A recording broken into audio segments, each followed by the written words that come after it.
Potter Marsh is actually a man-made marsh created when the Alaska Railroad built the embankment across a shallow bay in Cook Inlet back in 1916 and 1917. And the embankment impounded fresh water behind it, and over the past almost 100 years it's developed into a freshwater marsh. It is now part of the Anchorage Coastal Wildlife Refuge, which extends along the majority of the coast surrounding Anchorage. The refuge itself is mainly set aside to protect water birds. A lot of shorebirds on the outer part of the coast, as well as migrating waterfowl, ducks, geese, swans. And in Potter Marsh particularly, we get a lot of different ducks in here.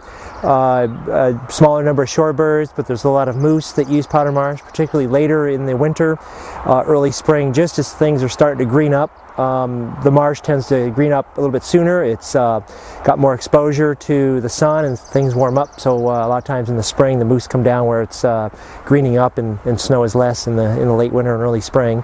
We have a small nesting population of Arctic terns in the mid and southern part of Potter Marsh.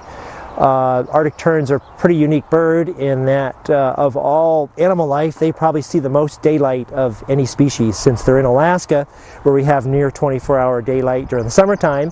And in the winter, when it gets cold and dark here, they migrate to the Antarctic, where it's nearly 24 hours of daylight as well. And that's a journey of 11,000 miles one way.